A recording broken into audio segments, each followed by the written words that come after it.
Puis l'Éternel dit à Moïse, va vers Pharaon et dis-lui, ainsi a dit l'Éternel, Oui.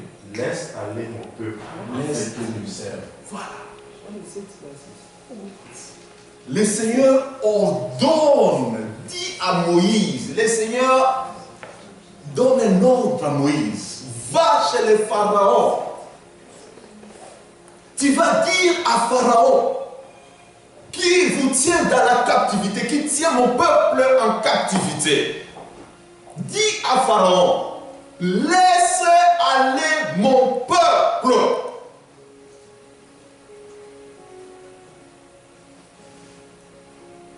Sois totalement libre cet après-midi. J'ordonne à l'esprit de ta famille, à toute puissance familiale qui t'empêche de progresser dans le Seigneur, j'ordonne, laisse aller le peuple de Dieu.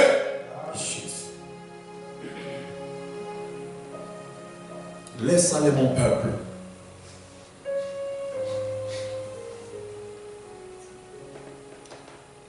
Mais l'ennemi, Pharaon n'a pas obéi tout de suite.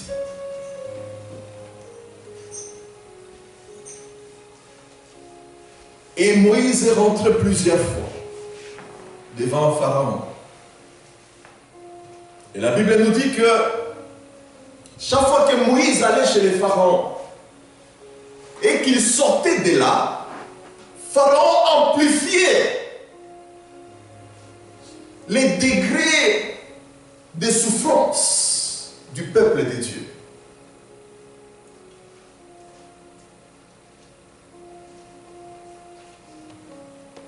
J'aimerais te dire cet après-midi que lorsque tu vois par moments que les choses s'endurcissent, bien que tu es dans la prière, bien que tu as gêné, tu as changé de méthode, de stratégie, mais les choses semblent s'empirer, calme-toi.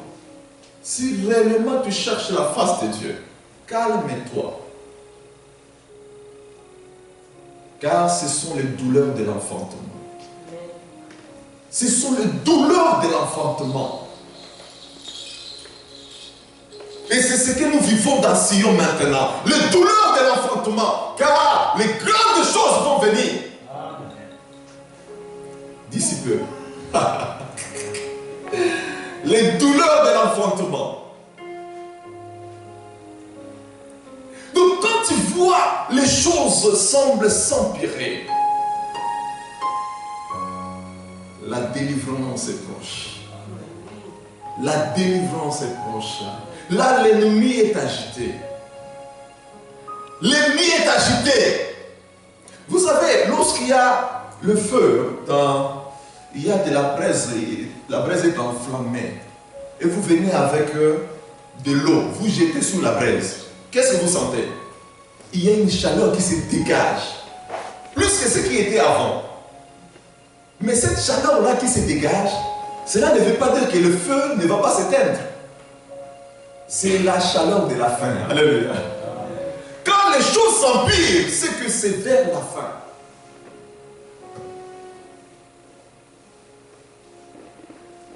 Mais écoutez ce qui s'est passé. Le Seigneur a frappé Pharaon, a frappé l'Égypte par des fléaux. À un certain moment, Pharaon a fini par céder, mais pas totalement. Il dit aux enfants d'Israël, et précisément Aaron et Moïse, maintenant je permets que vous puissiez sortir. Je vous libère. Allez avec vos enfants, mais seulement vos biens vont rester. Vos troupeaux, resteront. Vous irez comme ça, main vide. C'est là maintenant les fondements de notre message de cet après-midi. L'ennemi propose une délivrance partielle. Vous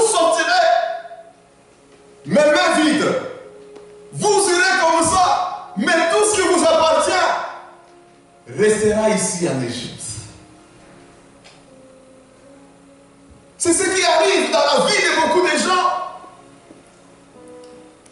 Je suis libéré, je suis chrétien. Mais les finances sont encore en Égypte.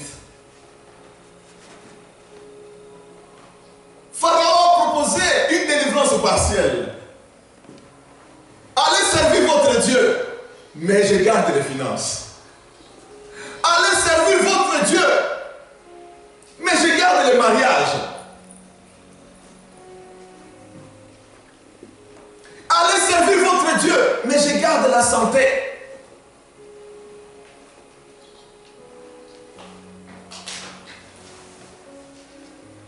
Une délivrance partielle.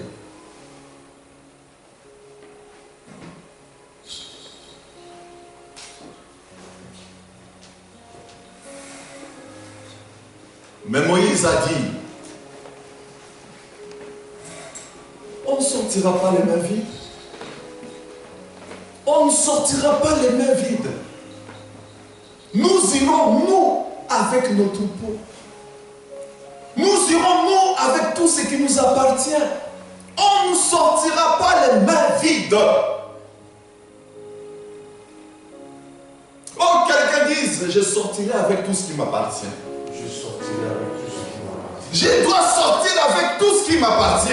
Je dois sortir avec tout ce qui m'appartient. Mes finances ne resteront pas en Égypte. Mon foyer ne va pas rester en Égypte. Mes entreprises ne resteront pas en Égypte. Ma santé ne doit pas rester en Égypte. Cet après-midi, tu dois te révolter. Tu dois dire non à une délivrance partielle. Nous voulons une délivrance totale. Et Dieu avait dit à Moïse que vous ne sortirez pas les mains vides. Que quelqu'un dise, je ne sortirai pas les mains vides. Je ne sortirai pas les mains vides. Je ne sortirai pas les mains vides. Oui, nous avons dit que cette année, c'est l'année de la délivrance totale. Et l'ennemi est agité. Car c'est l'année de la délivrance totale. Je ne sortirai pas les mains vides. Je sortirai avec tout ce qui m'appartient. J'irai avec tout ce qui m'appartient.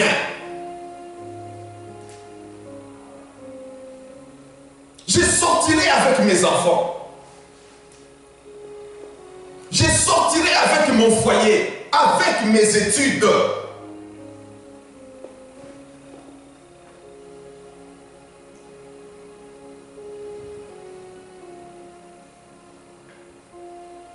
Un jour, un homme, après ses études, il a étudié en Pologne.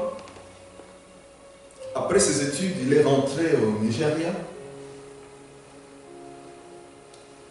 Il a été promu directeur quelque part. Un jour, il a écouté une voix lui dire « Abandonne tout. Viens me servir. » Lui, il a pensé écouter la voix de Dieu. Mais ce n'était pas Dieu. C'était l'idole de la famille qui lui a parlé. Et ce jour-là, le type a tout abandonné.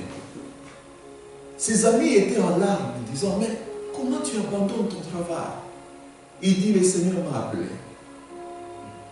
C'est vrai, il était aussi appelé par Dieu. Mais l'ennemi, écoutez, l'ennemi, lorsqu'il voit une étoile, il voit qu'il y a une porte qui va s'ouvrir pour toi. À 10 mètres, lui va t'ouvrir une porte à 2 mètres. Il ouvre une porte à 2 mètres, alors que ta porte est à 10 mètres. Pour te dévier de ta destinée.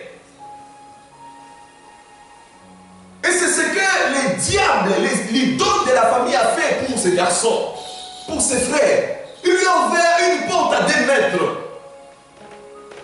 Il était appelé, c'est vrai. Mais ce n'était pas encore le temps de Dieu. C'est l'idole qu'il a appelé. Et il a abandonné son travail. Quand il a abandonné le travail, il a fait quelques mois seulement. Les choses marchaient bien. Mais après, tout était par terre. Celui qui était directeur a commencé à dormir dans l'église. Avec sa femme qui était une Sud-Africaine. Il commençait à dormir dans l'église. Il n'avait même pas d'argent pour payer cette église. On les menaçait pour sortir. Et heureusement pour lui, un jour il a visité un homme de Dieu qui avait une grâce quand même supérieure. Et pendant la prière, quand l'homme de Dieu l'a touché, l'esprit s'est manifesté. La reine s'est manifestée. La reine qui était en lui. Donc il y avait une femme spirituelle qui travaillait en collaboration avec l'idole de la famille. Et cette femme-là, qu'est-ce qu'elle a fait? Elle a pris tout ce que l'homme avait, c'est-à-dire toutes les grâces de l'homme, l'étoile de l'homme. Il a pris ça, il l'a mis dans un conteneur. Et puis il a amené ça dans l'océan Indien. Dans un conteneur. Dans l'océan Indien.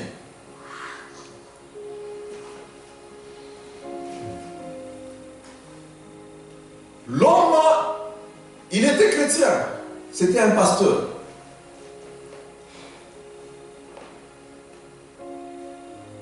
Voilà ce que l'ennemi propose. Va servir ton Dieu.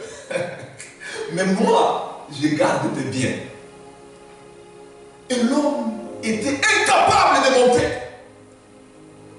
Pourquoi? Parce que les biens étaient retenus. Et c'est ce qui arrive dans la vie de beaucoup de gens. C'est ce qui arrive malheureusement dans la vie de beaucoup de gens. Va servir ton Dieu. Mais moi je garde seulement le mariage. Je garde seulement la santé. Mais cet après-midi, tu dois dire non à cela. Non à cela. Tu ne partiras pas les mains vides. Pour cette année de délivrance totale, tu ne sortiras pas les mains vides. Tu dois te révolter. Que je suis libre. Non seulement moi, mais avec tout ce qui m'appartient. Cet après-midi, tu dois réclamer tout ce qui t'appartient. Tu dois réclamer cela. Dans le nom puissant de Jésus. Que tout ce qui est à toi te revienne. Tu dois posséder ta possession. Cet après-midi. Tu dois posséder ta possession. Cet après-midi. Tu dois prendre tout ce qui t'appartient. Pas de délivrance partielle. Pas de délivrance partielle. Et non seulement tu vas prendre ce qui t'appartient, mais tu vas prendre cela avec des intérêts.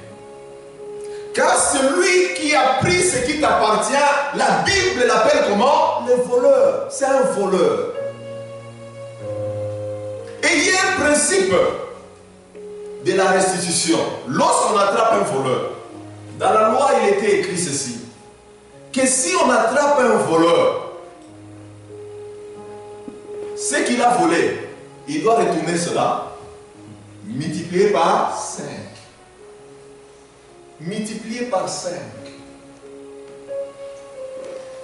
En d'autres mots, lorsque le voleur est attrapé, il sera aussi dépouillé. Parce qu'on doit prendre aussi ce qu'il n'a pas volé.